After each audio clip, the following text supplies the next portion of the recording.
সূরা বাকারার 208 নম্বর আয়াত দ্বিতীয় নম্বর পারার 11 নম্বর পৃষ্ঠায় রব্বে কারীম স্পষ্ট করে ডেকে বলেন, কি বলেন? ইয়া আইয়ুহাল্লাযীনা আমানু দুখুলু ফিস-সিলমি কাফা ওয়া লা তাত্তাবিউ খুতুওয়াতিশ শাইতান ইন্নাহু লাকুম আদুউম মুবিন। রব্বে কারীম আমার এই তেলাওয়াতকৃত আয়াতে স্পষ্ট করে বলে দিয়েছেন, গোটা পৃথিবীর মুসলিম উম্মাকে ছোট হরণের মুসলমান থেকে ধরে বড় হরণের মুসলমান থেকে ধরে বিবারিয়ার মুসলমান, বাংলাদেশের মুসলমান, ভারতের মুসলমান, মায়ানমার মুসলমান, ফিলিস্তিনের মুসলমান, কাশ্মীরের মুসলমান, গোটা পৃথিবীর ভূপৃষ্ঠে যত মুসলমান আছে সমস্ত মুসলমানদেরকে লক্ষ্য করে রব্বে কারীম একটা বার্তা দিয়েছেন। সেই বার্তা কি? সূরা বাকারার 208 নম্বর আয়াত দ্বিতীয় নম্বর পারার 11 নম্বর পৃষ্ঠা খুললেই তো পেয়ে যাবেন। রব স্পষ্ট করে ডেকে বলেন, ইয়া আইয়ুহাল্লাযীনা আমানু দুখুলু ফিস-সিলমি কাফা, হে ঈমানদারগণ পরিপূর্ণভাবে ইসলামে প্রবেশ করো। ওয়ালা তাত্তাবিউ খুতুওয়াতিশ শাইতান, তোমরা শয়তানের অনুকরণ করিও না, কেননা ইন্নাহু লাকুম আদুউম মুবিন, শয়তান তোমাদের প্রকাশ্য শত্রু। প্যারে হাজিরিন, কোনো মানুষ ইসলামটাকে পরিপূর্ণ গ্রহণ করছে না, মুসলমান পরিপূর্ণ গ্রহণ করছে না। এই আয়াত কখন অবতীর্ণ হয়েছে আপনাদেরকে বললে অবাক হয়ে যাবেন। এই আয়াত অবতীর্ণ হয়েছে আব্দুল্লাহ ইবনে সালাম রাদিয়াল্লাহু তাআলা আনহু সম্পর্কে। তিনি ইহুদি আলেম ছিলেন, মুসলমান হয়েছিলেন। মুসলমান হওয়ার পরে ইহুদি ধর্মে একটা নিয়ম আর নীতি হচ্ছে এই, ইহুদি ধর্মে কি করা যায় না, উটের গোশত খাওয়া নিষেধ ছিল। মক্কা থেকে হিজরত করে মদিনায় চলে গিয়েছেন। আনসার কাদেরকে বলা হয়? যারা মদিনা মুনাওয়ারায় সাহাবায়ে কেরামকে সর্বক্ষেত্রে সাহায্য সহায়তা করেছেন তাদেরকে বলা হয় আনসার। রব্বে কারীম ঘোষণা করছেন, ওয়াল্লাযীনা ইত্তাবাউহুম বিইহসান, যারা তাদের অনুসরণ করবে, রব্বে কারীম বলেন যে রাদিয়াল্লাহু আনহুম ওয়া রাদু আন, আল্লাহ পাক রব্বুল আলামিন তাদের প্রতি সন্তুষ্ট হয়ে গিয়েছেন। বলেন না সুবহানাল্লাহ। ওয়ারাদুআন, এবং সাহাবায়ে কেরামও আল্লাহর প্রতি সন্তুষ্ট হয়ে গিয়েছে। এখানে সাহাবায়ে কেরামকে সত্যের মাপকাঠি বানানো হয়েছে। প্যারে হাজিরিন, রব্বে কারীম বলেন, ওয়া আ'আদ্দা লাহুম জান্নাতিন তাজরি মিন তাহতিহাল আনহারু খালিদিনা ফিহা আবাদা। রব্বে কারীম কি বলেন জানেন?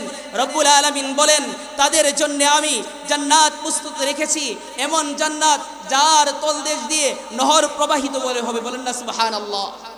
শুধু তাই নয়, খালিদিনা ফিহা আবাদা, তারা সর্বদা সেখানে থাকবে। আল্লাহ বলেন, ওয়াযালিকাল ফাওজুল আযীম, এটাই মহা সফলতা, এটাই সাফল্য। প্যারে হাজিরিন, অনেক মানুষ সফলতা কি সেটা বুঝতে চাই না, বুঝে না। আমি আপনাদেরকে স্পষ্ট করে বলছি, শুনে রাখেন। সূরা আল ইমরান 3 নম্বর সূরা 4 নম্বর পারার 13 নম্বর পৃষ্ঠার 185 নম্বর আয়াতে রব্বে কারীম ডেকে বলেন, ফামান যুহজিয়া আনিন নার ওয়া উদখিলাল জান্নাতা ফাকাদ ফাজ, যে ব্যক্তি জাহান্নামের অগ্নি থেকে রক্ষা প্রবেশ করলো সে সফল হয়ে গেল। বলেন না সুবহানাল্লাহ। প্যারে হাজির, আমি যেই কথাটা বলতেছিলাম, আজকে হয়তো দুনিয়াতে পড়ালেখা করে আমরা যদি একটা চাকরি পাই মনে করি সফল হয়ে গিয়েছি, অথবা ভালো একটা বিজনেস করতে পারলে মনে করি সফল হয়ে গিয়েছি। আসলে ভাই, এটা মূল সফলতা নয়, বরং সফল সেই ব্যক্তি যে জাহান্নামের অগ্নি থেকে রক্ষা পেল, জান্নাতে প্রবেশ করলো, সেই প্রকৃত সফল হয়ে গিয়েছে। বলেন না সুবহানাল্লাহ। এছাড়া দুনিয়ার খানিকটা সময় সফল হওয়ার দ্বারা এটাকে সফলতা বলা যায় না। আসল সফল সেই ব্যক্তি হয়েছে যে জান্নাতে প্রবেশ করেছে। আল্লাহ তাআলা আয়াতের মাঝে বলেন, 85 নম্বর আয়াত সূরা বাকারা 12 নম্বর পৃষ্ঠায় আল্লাহ বলেন, আফাতুমিনুনা বিবাদিল কিতাব ওয়া তাকফুরুনা বিবাদ, তোমরা কিতাবের কিছু অংশ বিশ্বাস করবে আর কিছু অংশ বিশ্বাস করবে না, তাহলে কি হবে তোমরা জানো? আজকে আমাদের অবস্থা তো সেটাই হয়ে গিয়েছে। কতক লোক সাহাবায়ে কেরামকে সত্যের মাপকাঠি মানে না, কতক লোক ইসলামী শরিয়া বিশ্বাস করে না। প্যারে হাজিরিন, ভালো করে আমাদেরকে খেয়াল রাখতে হবে। আমরা যদি কোরআনের কিছু মানি আর কিছু না মানি, তাহলে আমাদের জন্য শাস্তি দুনিয়াতেও হবে, আখিরাতেও শাস্তি ভোগ করতে হবে। কেননা আল্লাহই ঘোষণা করেছেন, খুলে দেখেন না সূরা বাকারা 2 নম্বর সূরা 1 নম্বর পারার 12 নম্বর পৃষ্ঠার 85 নম্বর আয়াতে রব্বে কারীম স্পষ্ট করে ডেকে বলেন, আফাতুমিনুনা বিবাদিল কিতাব ওয়া তাকফুরুনা বিবাদ, তোমরা কিতাবের কিছুটা বিশ্বাস করবে আর কিছুটা বিশ্বাস করবে না। এই অবস্থা যাদের হবে এদের সম্পর্কে রব বলেন দুনিয়াতে তাদের কি লাঞ্ছনা জানো? ফামা জাযাউ মান ইয়াফআলু যালিকা মিনকুম ইল্লা খিজিয়ুন ফিল হায়াতিদ দুনিয়া। রব বলেন এই সমস্ত লোক যারা হবে এদের জন্য দুনিয়াতে লাঞ্ছনা আছে। বলেন না নাউযুবিল্লাহি মিন যালিক। প্যারে হাজিরিন, আজকে মুসলমান গোটা পৃথিবীর ভূপৃষ্ঠে লাঞ্ছিত কেন হচ্ছে? একমাত্র কারণ হচ্ছে আমরা কোরআনটাকে পূর্ণাঙ্গভাবে মেনে নিচ্ছি না, কোরআনটাকে পরিপূর্ণভাবে বিশ্বাস করছি না। হয়তো কেহ নামাজ বিশ্বাস করছি, নামাজ পড়ছি, কেহ রোজা বিশ্বাস করে রোজা রাখছি, কেহ যাকাত বিশ্বাস করে যাকাত আদায় করছি, কেহ হজ বিশ্বাস করে হজ আদায় করছি, কিন্তু জিহাদ ফি সাবিলিল্লাহ যেই বিধান রব্বে কারীম দিয়েছেন সেটাকে বিশ্বাস করছি না। প্যারে হাজিরিন, আজ গোটা পৃথিবীর ভূপৃষ্ঠের দিকে যদি আপনারা দৃষ্টিপাত করবেন তাহলে দেখতে পাবেন গোটা পৃথিবীর ভূপৃষ্ঠে মুসলমান নির্যাতিত নিপীড়িত হচ্ছে। কেন? কারণ একটাই, মুসলমান কোরআনটাকে পরিপূর্ণভাবে বিশ্বাস করছে না। এর কারণে কুফফার, ইহুদি, খ্রিস্টান, পৌত্তলিক মুসলমানদেরকে নির্যাতন করছে। কথা ঠিক কিনা? প্যারে হাজিরিন, আজকে উগ্র হিন্দু ইসকন মুসলমান নারীদেরকে ধর্ষণ করছে, একের পর এক মুসলমানদেরকে গুম খুন করছে। এর কারণটা কি? আমাদের ঈমান দুর্বল হয়ে গিয়েছে। আমরা কোরআন কিছুটা মানি, কিছুটা মানি না। প্রিয় হাজিরিন, আমি আপনাদেরকে ছোট্ট একটা উদাহরণ দেই। মনে করুন একজন ব্যক্তি পায়ে ব্যথা পেয়েছে। কোথায় ব্যথা পেয়েছে? পায়ে, এবং হাতেও ব্যথা পেয়েছে, আবার মাথায়ও ব্যথা পেয়েছে, এবং তার সর্বাঙ্গে ব্যথা পেয়েছে। এখন সে কি করেছে জানেন? হাতে ব্যথা পেয়েছে, পায়ে ব্যথা পেয়েছে, মাথায় ব্যথা পেয়েছে, সে কেবলমাত্র বিন্টিস লাগিয়েছে মাথায়। এবার বলেন তো দেখি, শুধুমাত্র মাথায় বিন্টিস দেওয়ার দ্বারা সে কি সুস্থ হয়ে যাবে? কথা বলেন, পরিপূর্ণ সুস্থ হয়ে যাবে? হ্যাঁ সুডোরিয়ানের মুসলমান, ভালো করে খেয়াল করেন, সে পরিপূর্ণ সুস্থ হবে না, বরং সে মাথায় পট্টি দেওয়ার কারণে হয়তো মাথাটা কিছুটা ব্যথা দূরীভূত হবে, কিন্তু সে যে হাতে বিন্টিস লাগাই নাই, পায়ে বিন্টিস লাগাই নাই, শরীরে যেখানে ব্যথা হয়েছে সেখানে মলম ইত্যাদি লাগাই নাই, সেই শরীর কি করবে? ব্যথাই জর্জরিত হবে। আজকে মুসলমানের অবস্থা সিম টু সিম সেরকম। মুসলমান পূর্ণাঙ্গভাবে বিশ্বাস করছে না কোরআনকে, ইসলামী শরিয়া বিধান পালন করতে চায় না। এই জন্যই মুসলমান আজকে এই অবস্থা। প্রিয় হাজিরিন, অন্য এক আয়াতের মাঝে সূরা বাকারার 208 নম্বর আয়াত, দ্বিতীয় নম্বর পারার 11 নম্বর পৃষ্ঠায় রব্বে কারীম স্পষ্ট করে ডেকে বলেন, কি বলেন? ইয়া আইয়ুহাল্লাযীনা আমানু দুখুলু ফিস-সিলমি কাফা ওয়া লা তাত্তাবিউ খুতুওয়াতিশ শাইতান ইন্নাহু লাকুম আদুউম মুবিন। রব্বে কারীম আমার এই তেলাওয়াতকৃত আয়াতে স্পষ্ট করে বলে দিয়েছেন, গোটা পৃথিবীর মুসলিম উম্মাকে ছোট হরণের মুসলমান থেকে ধরে বড় হরণের মুসলমান থেকে ধরে বিবারিয়ার মুসলমান, বাংলাদেশের মুসলমান, ভারতের মুসলমান, মায়ানমার মুসলমান, ফিলিস্তিনের মুসলমান, কাশ্মীরের মুসলমান, গোটা পৃথিবীর ভূপৃষ্ঠে যত মুসলমান আছে সমস্ত মুসলমানদেরকে লক্ষ্য করে রব্বে কারীম একটা বার্তা দিয়েছেন। সেই বার্তা কি? সূরা বাকারার 208 নম্বর আয়াত, দ্বিতীয় নম্বর পারার 11 নম্বর পৃষ্ঠা খুললেই তো পেয়ে যাবেন। রব স্পষ্ট করে ডেকে বলেন, ইয়া আইয়ুহাল্লাযীনা আমানু দুখুলু ফিস-সিলমি কাফা, হে ঈমানদারগণ পরিপূর্ণভাবে ইসলামে প্রবেশ করো। ওয়ালা তাত্তাবিউ খুতুওয়াতিশ শাইতান, তোমরা শয়তানের অনুকরণ করিও না। কেননা ইন্নাহু লাকুম আদুউম মুবিন, শয়তান তোমাদের প্রকাশ্য শত্রু। প্রিয় হাজিরিন, কোনো মানুষ ইসলামটাকে পরিপূর্ণ গ্রহণ করছে না, মুসলমান পরিপূর্ণ গ্রহণ করছে না। এই আয়াত কখন অবতীর্ণ হয়েছে আপনাদেরকে বললে অবাক হয়ে যাবেন। এই আয়াত অবতীর্ণ হয়েছে আব্দুল্লাহ ইবনে সালাম রাদিয়াল্লাহু তাআলা আনহু সম্পর্কে। তিনি ইহুদি আলেম ছিলেন, মুসলমান হয়েছিলেন। মুসলমান হওয়ার পরে ইহুদি ধর্মে একটা নিয়ম আর নীতি হচ্ছে এই, ইহুদি ধর্মে কি করা যায় না? উটের গোশত খাওয়া নিষেধ ছিল। কি ছিল? উটের গোশত খাওয়া নিষেধ ছিল, এবং শনিবার দিনকে সম্মান করা এদের জন্য আবশ্যক ছিল। পক্ষান্তরে মুসলমান ধর্মে উটের গোশত খাওয়া জায়েজ, কিন্তু কেউ যদি না খায় কোনো সমস্যা নাই। এমনি ভাবে মুসলমানদের মাঝে শুক্রবার দিন সম্মানিত দিন, কিন্তু ইহুদিদের কাছে শনিবার সম্মানিত দিন ছিল। প্রিয় হাজিরিন, কথাগুলি ভালো করে খেয়াল করবেন। যেহেতু আব্দুল্লাহ ইবনে সালাম রাদিয়াল্লাহু তাআলা আনহু এবং তার সঙ্গী সাথীরা, যেহেতু তিনি ইহুদি ধর্ম থেকে ত্যাগ করে মুসলমান হয়েছিলেন, সেই সুবাদে তিনি কি চেয়েছিলেন? তিনি ভেবেছেন ইসলাম ধর্ম যেহেতু উটের গোশত খাওয়া জায়েজ আর ইহুদি ধর্মে উটের গোশত খাওয়া না জায়েজ, সুতরাং এখন আমি ইহুদি ধর্মটার প্রতি সম্মান রেখে ইসলাম ধর্মের উটের গোশত খাবো না, এই সম্মান দেখিয়েছিল। আর কি করেছিল, যেহেতু ইহুদি ধর্মে শনিবার দিনকে সম্মান করা আবশ্যক আর মুসলমান ধর্মে শনিবারকে নিয়ে সেটা কুচ্ছা রটানো ঠিক না, অর্থাৎ শনিবার দিনের সম্মান আছে, সুতরাং তিনি চেয়েছিলেন যে ইহুদি ধর্মটারও অনুসরণ হোক, মুসলিম ধর্মটারও কি হোক, অনুসরণ হোক, অর্থাৎ উভয়টাকে তিনি বাইন বাইন সমান করে সম্মান দিতে চেয়েছিলেন। কিন্তু মুসলমান এবার শোনেন ভালো করে, খেয়াল করে, রব্বুল আলামিনের কাছে এই কথাটা ভালো লাগে নাই। রব্বুল আলামিনের কাছে এই যে ওনার মন মানসিকতা এটা পছন্দ হয় নাই। পছন্দ না হওয়ার কারণে রব্বে কারীম এই স্পষ্ট করে আব্দুল্লাহ ইবনে সালাম রাদিয়াল্লাহু তাআলা আনহু এবং ওনার সঙ্গী সাথীদেরকে লক্ষ্য করে যেই কথাটা আল্লাহ পাক ঘোষণা করেছেন সূরা বাকারার 208 নম্বর আয়াত, 2 নম্বর পারার 11 নম্বর পৃষ্ঠায় রব্বে কারীম বলেন, আল্লাযীনা আমানু দুখুলু ফিস সিলমি কাফা, হে ঈমানদারগণ তোমরা ইসলামে পরিপূর্ণভাবে প্রবেশ করো, ওয়ালা তাত্তাবিউ খুতুওয়াতিশ শাইতান, তোমরা শয়তানের অনুকরণ করিও না, ইন্নাহু লাকুম আদুউম মুবিন, কেননা শয়তান তোমাদের প্রকাশ্য শত্রু। কথা বুঝে আসছে কিনা? প্রিয় হাজিরিন, আজকে মুসলমান এই ছোট্ট এই দুনিয়ার জন্য পাগল পারা হয়ে নিজের ঈমান আমল বিসর্জন দিয়ে দিচ্ছে এবং মুসলমানদের মাঝে লড়াই করছে। এর চেয়ে বড় দুঃখজনক বিষয় আর কি হতে পারে? মুসলমান ভাইরা, আল্লাহ তাআলা সূরা আলে ইমরান 103 নম্বর আয়াত 4 নম্বর পারার 2 নম্বর পৃষ্ঠায় বলেন, ওয়াতাসিমু বিহাবলিল্লাহি জামিআ ওয়ালা তাফাররাকু, রব্বে কারীম বলেন তোমরা আল্লাহ পাকের রজ্জুকে আঁকড়ে ধরো। আল্লাহ পাকের রজ্জু কি? কোরআনকে আঁকড়ে ধরো। মুসলমান ভালো করে খেয়াল করেন, ছোট হরণের মুসলমান, আল্লাহ তাআলা এই আয়াতের মাঝে গোটা পৃথিবীর মুসলিম উম্মাকে ঐক্যবদ্ধ থাকার জন্য আহ্বান করেছেন।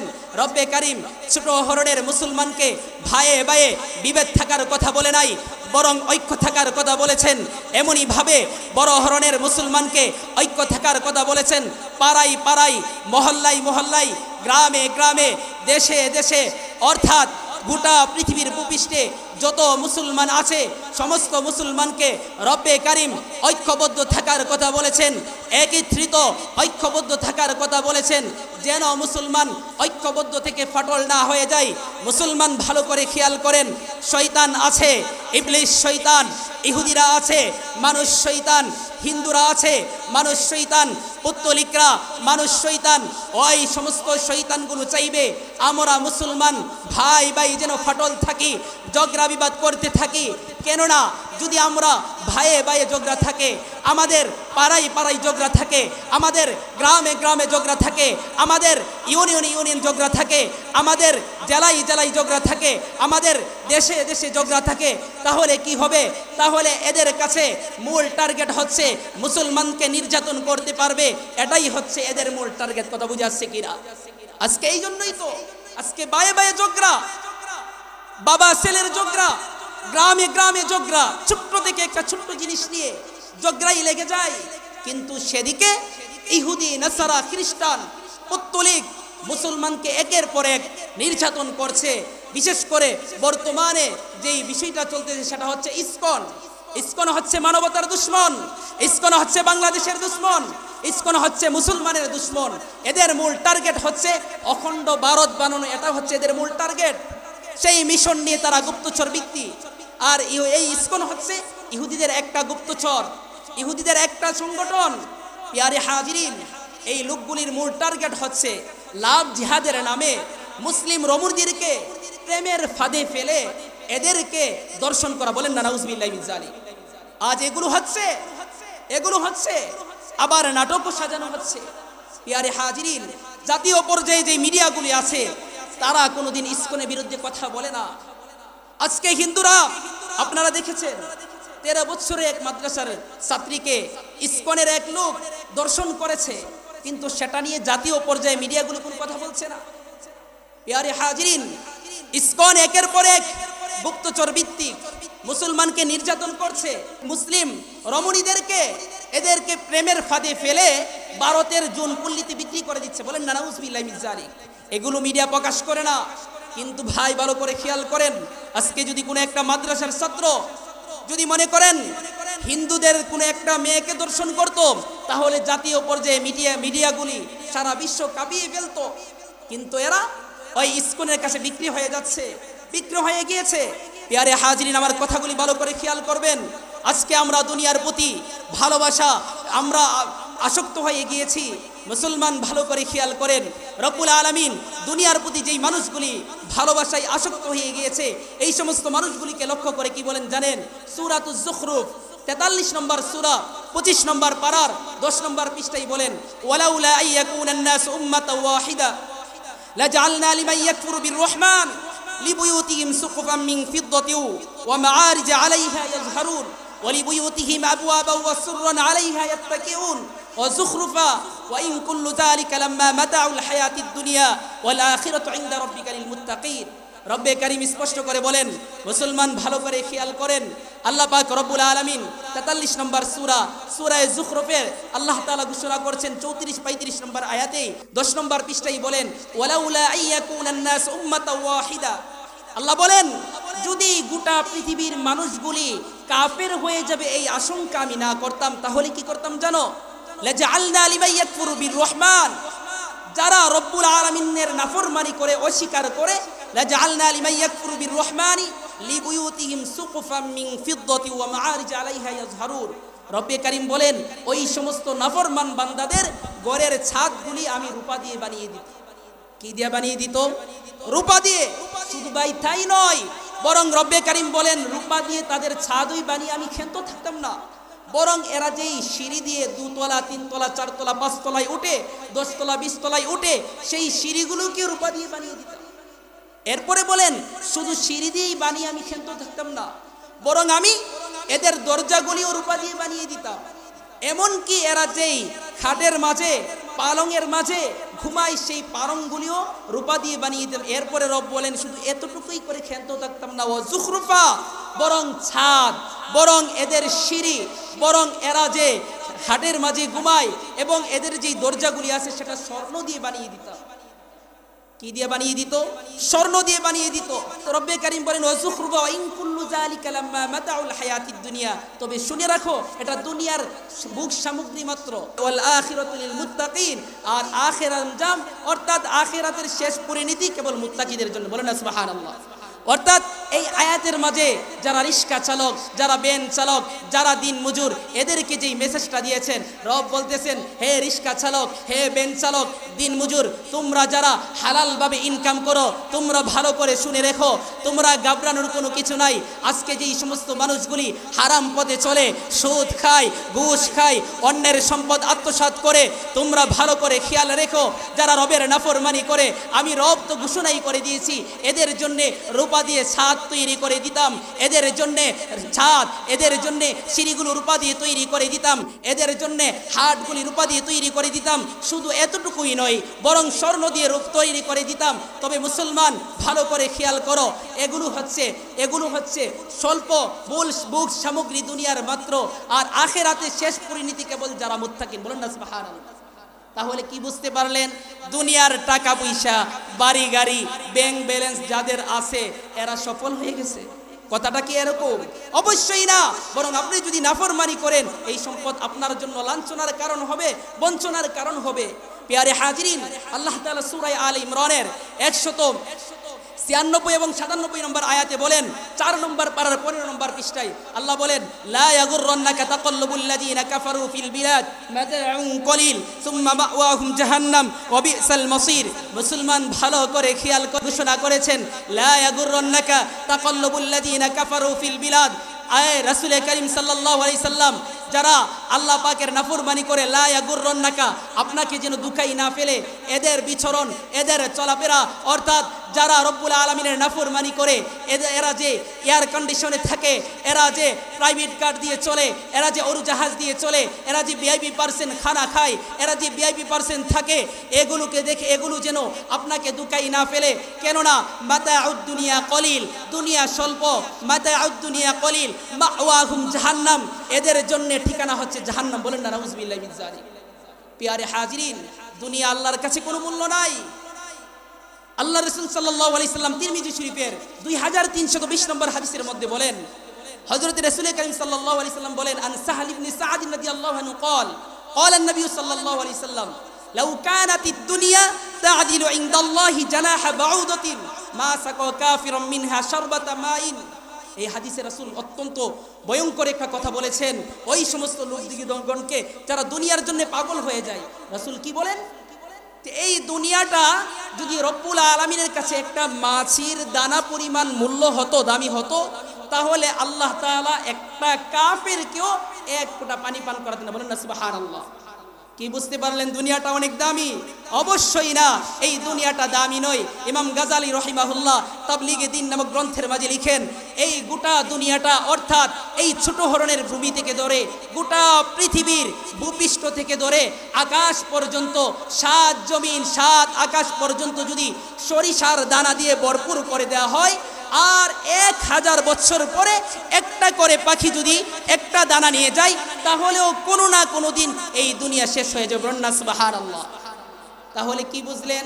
কিন্তু আখিরাত কেমন জানেন? রাসূল করিম সাল্লাল্লাহু আলাইহি সাল্লাম 23 নম্বর হাদিসের মধ্যে বলেন, ক্বাল আল্লাহি মাদ দুনিয়া ফিল আখিরা ইল্লা মিসলু মা ইয়াজালু আহাদাকুম ইসবাহু ফিল ইয়ামি ফালইয়ানজুর বিমা তারজিউ আও ইয়ারজিউ। রাসূল করিম সাল্লাল্লাহু আলাইহি সাল্লাম এই দুনিয়ার অবস্থাটা বুঝাতে গিয়ে, মানুষকে বুঝাতে গিয়ে বলেন, কি বলেন জানেন? রাসূল করিম সাল্লাল্লাহু আলাইহি সাল্লাম বলেন, তোমাদের কেহ যেন একটা সমুদ্রের মাঝে তার হাতের আঙ্গুলটাকে প্রবেশ করায়, তারপর সেই আঙ্গুলটা যেন টেনে এনে দেখে, এই টেনে এনে যেটুকু দেখেছে তার আঙ্গুলের মাঝে পানি লেগে আছে, সেটাই কেবল দুনিয়া, আর অল সমুদ্রটাই হচ্ছে আখিরাত। বলেন না সুবহানাল্লাহ। তাহলে কি বুঝলেন? দুনিয়াটা অনেক বড়, দুনিয়াটা অনেক দামি। ভাই না, দামি নয়। রাসূল করিম সাল্লাল্লাহু আলাইহি সাল্লাম তিরমিজি শরীফের এর মধ্যে বলেন যে মাররা বিজাদিন আসাক্কা মাইতিন ফাকাল আইয়ুকুম ইউহিব্বু আন হাদা লাহু হাদিস। রাসূল বলেন, কি বলেন? যে একদিন তিনি একটা বাজার দিয়ে অতিক্রম করতেছিলেন, উঁচু টিলা বিশিষ্ট বাজার।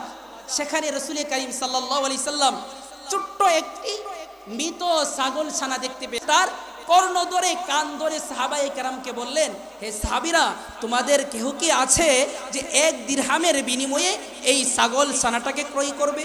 সাহাবায়ে কেরাম অবাক করে বলেন, ওগো আল্লাহর নবী, এটা যদি জীবন্ত থাকলেও এই ছাগল ছানাটা ক্রয় করতাম না, কেননা এটার মাঝে ত্রুটি আছে। তখন রাসূল করিম সাল্লাল্লাহু আলাইহি সাল্লাম সাহাবায়ে কেরামকে উদ্দেশ্য করে বলেন, দেখো, ফাওয়াল্লাহি লাদ দুনিয়া আহওয়ানু আলাল্লাহি মিন হাযা আলাইকুম। সাহাবীরা ভালো করে শুনে রাখো, এই যে ছাগল আনহু قال قال النبي صلى الله عليه وسلم الدنيا سجن المؤمن وجنة الكافر। রাসূল করিম সাল্লাল্লাহু আলাইহি সাল্লাম এই স্পষ্ট করে বলেন, হে মুমিন মুসলমান, শুনে রাখো, এই দুনিয়াটা কেমন জানো?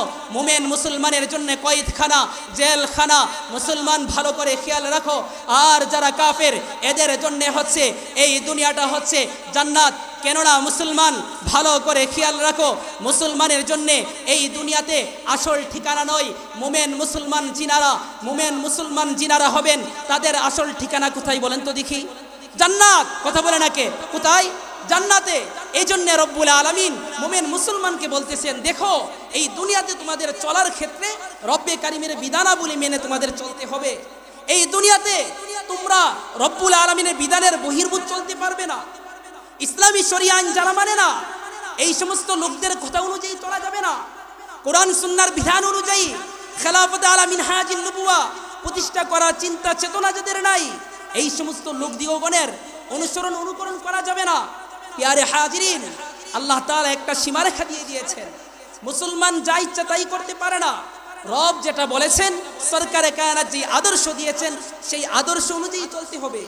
এজন্যই মুমিন মুসলমান গান শুনতে পারে না, এই জন্যই মুমিন মুসলমান মদ খেতে পারে না, এই জন্যই মুমিন মুসলমান গাঁজা খেতে পারে না, এই জন্যই মুমিন মুসলমান সুদ খেতে পারে না, এই জন্যই মুমিন মুসলমান ঘুষ খেতে পারে না, এই জন্যই মুমিন মুসলমান চুগলখড়ি করতে পারে না, এই জন্যই মুমিন মুসলমান অনৈক্য থেকে ঝগড়া বিবাদ করতে পারে না। মুসলমান ভাইরা ভালো করে খেয়াল করেন, আজকে গ্রামে গ্রামে পাড়ায় পাড়ায় ঝগড়া বিবাদের মাধ্যমে আমাদের যেই ক্ষতিটা হচ্ছে জানেন, সেই ক্ষতিটার সর্বপ্রথম যেই ক্ষতিটা হচ্ছে সেটা হচ্ছে আমরা আর্থিক ক্রাইসিসের মধ্যে পড়ে গেছি। দেখবেন প্রত্যেকটা পরিবারে খেয়াল করে দেখবেন, এই যখন লাঠি সুটা নিয়ে টেটা যুদ্ধ লাগে, এতে করে আমরা আর্থিক ক্রাইসিসে পড়ে যাই। সাধারণ পরিবারগুলি, মধ্যবিত্ত পরিবারগুলি একবারে অসহায় হয়ে যায়। মিয়া, আপনি একজন ব্যক্তি অপরাধ করেছে, ওই একজন ব্যক্তির জের ধরে শত শত মানুষগুলি যে রক্তাক্ত হচ্ছে, আঘাতপ্রাপ্ত হচ্ছে, এটা তো আইম্মায়ে জাহালাতকে হার মানাচ্ছে। পিয়ারে হাজিরিন, আইম্মায়ে জাহালাতের সময়ে মানুষগুলি ছোট্ট থেকে ছোট্ট জিনিস নিয়ে একজনকে খুন করে ফেলতো, মারামারি কাটাকাটি হয়ে যেত। আজকে সেই অবস্থায় এসে পড়েছে। আর শয়তান তো আমাদেরকে ইনজেকশন দিচ্ছে। শয়তানের মূল কাজই হচ্ছে আমাদেরকে ইনজেকশন দিয়ে ঝগড়া ফাসাদ লাগিয়ে রাখা। কেবল ইসলামই পারে ঝগড়া বিবাদ শেষ করতে।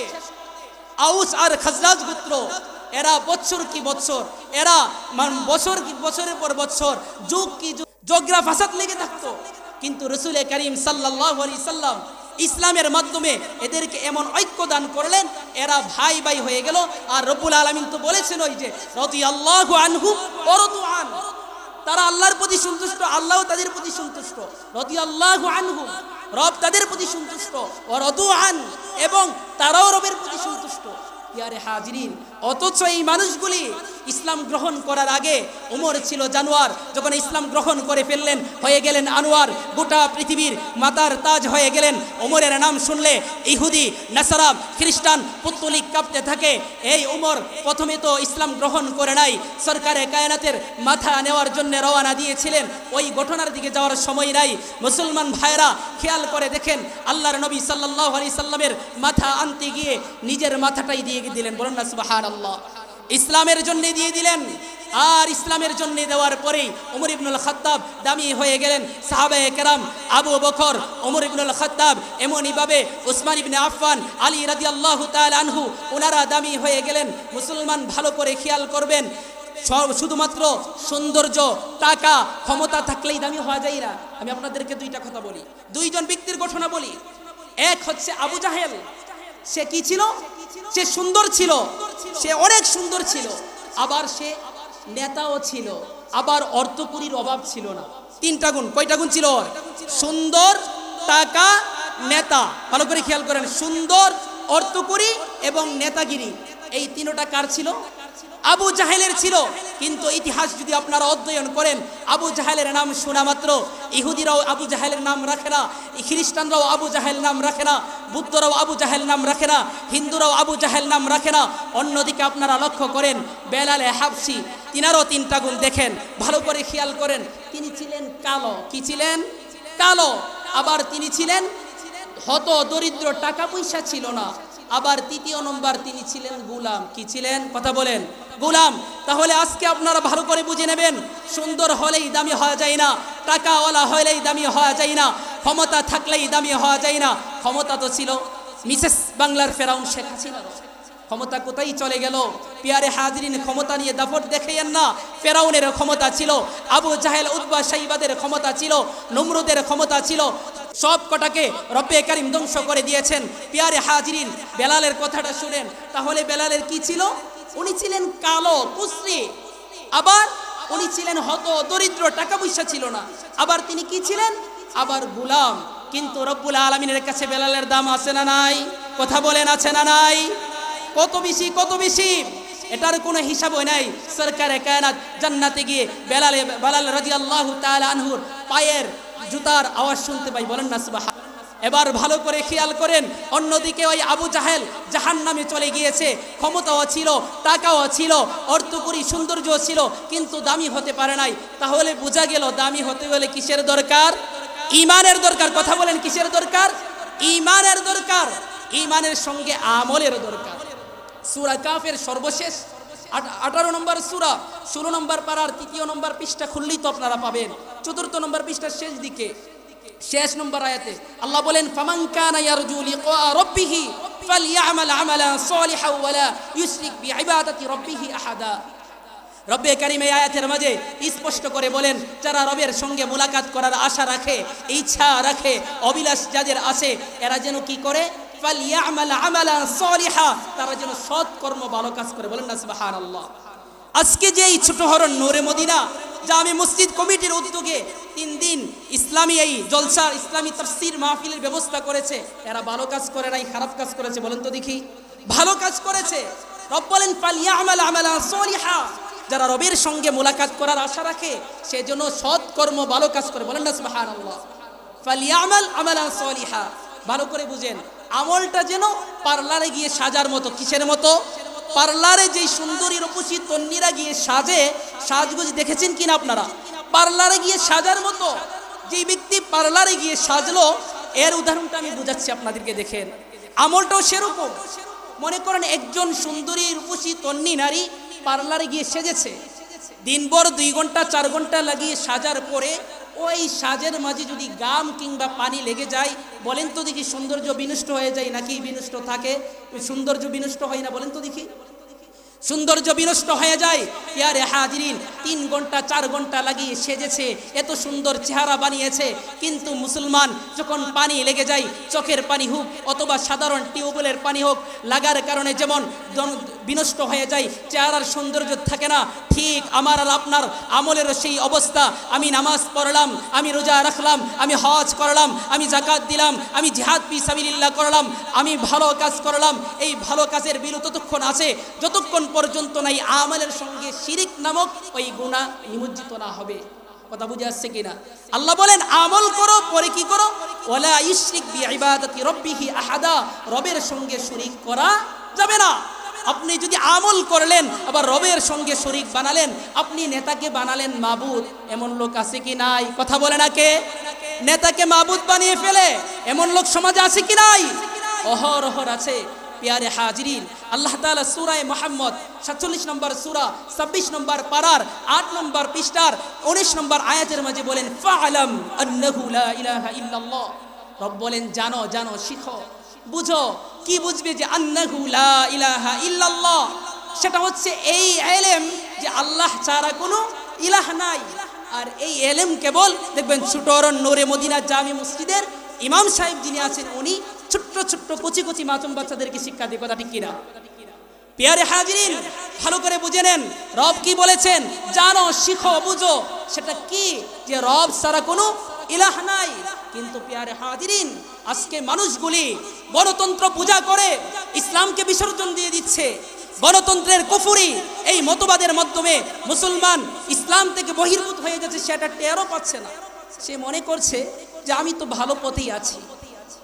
আমি বলেছিলাম যে পার্লারে সাজার পরে 2 ঘন্টা কিংবা 3 ঘন্টা সাজার পরে যদি ওইখানে চোখের পানি লেগে যায় অথবা ওইখানে মনে করেন পানি লেগে যায়, যেমন ধ্বংস হয়ে যায়, ঠিক সেরকমভাবে আপনি 40 বছর ইবাদত করলেন, 50 বছর ইবাদত করলেন, 60 বছর ইবাদত করলেন, হজও করলেন, নামাজও পড়লেন, যাকাতও দিলেন, কিন্তু সেখানে যদি শিরিকটাকে আপনি ঢুকিয়ে দেন, মনে করেন আপনার আমল ধ্বংস করে দিলেন। বলেন না নাউযুবিল্লাহি মিন যালিক। প্যারে হাজিরিন, আজকে আমাদের আমল একের পর এক ধ্বংস করে দিচ্ছি। আজকে আমরা গুনার মাঝে নিমজ্জিত, অথচ রব্বে কারীম সূরা ফাজর 14 নম্বর পৃষ্ঠা 30 নম্বর পারার 89 নম্বর সূরাতে বলেন, কি বলেন? ইন্না রাব্বাকা লাবিল মিরসাদ। বান্দা, তুমি গুনাহ করেছো, অপরাধ করেছো, তোমার প্রতি রব উৎপিতে তাকিয়ে রয়েছে। বলেন না সুবহানাল্লাহ। এবার মনে করেন, উদাহরণস্বরূপ আপনি মনে করেন একটা নারীর সঙ্গে বেবিচার জিনা করবেন। কি করবেন? বেবিচার জিনা করবেন। সেখানে যদি আপনার বাবা কিংবা মা কিংবা বন্ধু বান্ধব তাকিয়ে থাকে, সেখানে কি কোনোদিন আপনি করবেন সেই কাজ? অবশ্যই না। কিন্তু আজ আমরা রব্বুল আলামিনকে সেভাবে বিশ্বাস করছি না।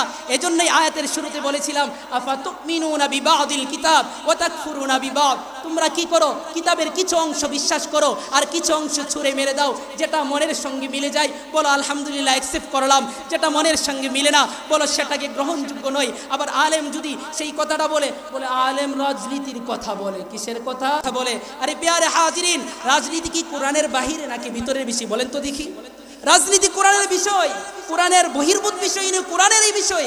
কিন্তু আমরা আজকে রাজনীতিটাকে নাপাক বানিয়ে ফেলছি। সরকারে কায়নাত খেলাফতে আলামিন হাজির নবুয়া প্রতিষ্ঠা করে মদিনা মুনাওয়ারায় পরিচালনা করেন নাই? কথা বলেন না কে? একদিকে তিনি মসজিদে নববীর ইমাম, অন্যদিকে তিনি সাহাবায়ে কেরামকে যুদ্ধের নেতৃত্ব দিয়েছেন। একদিকে তিনি যেমন কোরআন তেলাওয়াত করেছেন, অন্যদিকে জিহাদের আয়াতগুলি অনর্গল শুনিয়েছেন। একদিকে যেমন জান্নাতের কথা বলেছেন, অন্যদিকে জাহান্নামী যারা হবে অর্থাৎ কাফের মুশরিক তাগুত যারা আছে ওদের কল্লাগুলোকে জাহান্নামে ফেলে দেওয়ার কথাও বলেছেন। কথা ঠিক কিনা? প্রিয় হাজিরিন, যে কথাটা বলতেছিলাম, মানুষ চারটা কারণে গুনাহ করে থাকে। কয়টা কারণে? কথা বলেন। চারটা কারণে। এর মাঝে সর্বপ্রথম যে কারণটা সেটা হচ্ছে সে মনে করে কেউ তাকে দেখে না। কি মনে করে? সে মনে করে কেউ তাকে দেখে না। ঠিক সেই মুহূর্তেই সূরা ফজর 89 নম্বর সূরা 30 নম্বর পারার 14 নম্বর পৃষ্ঠার 14 নম্বর আয়াতে কারিমায় রব্বে কারিম ডেকে বলেন, ইন্না রাব্বাকা লাবিল মিরসাদ, নিশ্চয়ই তোমার প্রতিপালক তোমার দিকে উৎ পেতে তাকিয়ে রয়েছে। বলেন না সুবহানাল্লাহ।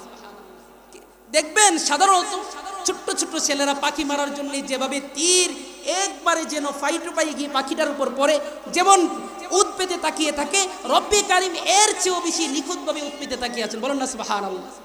তাহলে রব যেহেতু তাকিয়ে আছেন, আমি গুনাহ কিভাবে করি? এই এখনই ধরা পড়ে যাই। মানে রবকে আমি বিশ্বাস সেভাবে করি না। রব যে আমাকে তাকিয়ে আছেন, দেখছেন। আমার মা যদি দাঁড়িয়ে থাকে, আমার বাবা যদি দাঁড়িয়ে থাকে, আমি যেমন অপরাধ করি না, কিন্তু রব তাকিয়ে আছে, আমি কেমন অপরাধ করি? এটাই আমরা বুঝতে চাই না। প্রিয় হাজিরিন, আমার কথাগুলি দিলের কর্ণ দিয়ে শুনেন। তাহলে কি বলতেছিলাম? মানুষ চারটা কারণে গুনাহ করে। কয়টা কারণে? চারটা কারণে। এর মাঝে এক নম্বর কারণ হচ্ছে সে মনে করে কেউ তাকে দেখে না। দ্বিতীয় নম্বর কারণ হচ্ছে সূরাতুল মুমিন 40 নম্বর সূরা 24 নম্বর পারার 8 নম্বর পৃষ্ঠার 19 নম্বর আয়াত খুললে আপনারা পেয়ে যাবেন। রব্বে কারীম বলেন, ইয়ালামু খাইনাতাল আয়ুনি ওয়া মা তুখফি সুদূর। রব্বে কারীম বলেন, চোখের খিয়ানতকারীদের সম্পর্কেও জানেন। বলেন না সুবহানাল্লাহ। আমি চোখ দিয়ে এমনভাবে তাকালাম যে আমার ভাই বন্ধু বেরাদর আত্মীয় স্বজন কেউ দেখলো না। রব বলে, সাবধান, আমি কিন্তু জানি। তাহলে কি বুঝতে পারলাম? মানুষ যে চারটা কারণে গুনাহ করে, তার মধ্যে দ্বিতীয় নম্বর কারণ কি? ইয়ালামু খাইনাতাল আয়ুনি ওয়া মা তুখফি সুদূর, যে রব্বুল আলামিন তার পাপ সম্পর্কে জানে। তৃতীয় নম্বর, সে মনে করে তার সাথে কেউ নাই। ঠিক সেই মুহূর্তে রব্বে কারীম আয়াত খুলে দেখেন না, সূরা হাদীদ 57 নম্বর সূরা 27 নম্বর পারার 17 নম্বর পৃষ্ঠার 4 নম্বর আয়াতে বলেন, ওহুয়া মাআকুম আইনামা কুনতুম, তোমরা যেখানেই থাকো না কেন আমি রব তোমাদের সাথে আছি। বলেন না সুবহানাল্লাহ। তাহলে রব্বে কারীম সব দেখেন, জানেন এবং সাথেও আছেন। চতুর্থ নম্বর যেই কারণটা, সূরা বুরুজ 30 নম্বর পারার 10 নম্বর পৃষ্ঠার আয়াত নম্বর 12, রব্বে কারীম বলেন, ইন্না বাতশা রাব্বিকা লাশাদীদ। বান্দা কেন গুনাহ করে জানো? বান্দা গুনাহ করে এই কারণে যে সে মনে করে কেউ তাকে কোনো কিছু করতে পারবে না। মুসলমান ভাইরা, আমার কথা শেষ দিকে এগিয়ে আসছি, ভালো করে খেয়াল করেন। সূরা বুরুজ 85 নম্বর সূরা 10 নম্বর পৃষ্ঠা 30 নম্বর পারার 12 নম্বর আয়াতের কারিমায় রব্বে কারীম বলেন, ইন্না বাতশা রাব্বিকা লাশাদীদ, নিশ্চয়ই তোমার প্রতিপালক কঠিন শাস্তিদাতা। মুসলমান ভালো করে খেয়াল করেন, ফেরাউন মনে করেছিল তাকে কেউ কোনো কিছু করতে পারবে না। ফেরাউনের মৃত্যুর আগে ঈমান এনেছিল। আল্লাহ বলেন, আল আনা ওয়াকাদ আসাইতা ক্বাবলু ওয়া কুনতা মিনাল মুফসিদিন। হে ফেরাউন, এখনই মানানলি, অথচ ইতিপূর্বে নাফরমানি করেছিলেন। এজন্য প্রিয় হাজিরিন, আজকের মতো আমি এখানে আলোচনা শেষ করছি। হযরত আছেন গুরুত্বপূর্ণ আপনাদেরকে নসিহত তাকরীরপূর্ণ শোনাবেন রেফারেন্সের আলোকে। আল্লাহ তাআলা আমি যেই কথাগুলি বললাম, আল্লাহ তাআলা শ্রোতা বক্তা সকলকে আমল করার তৌফিক দান করুক। নাসরুম মিনাল্লাহি ওয়া ফাতহুন করিম।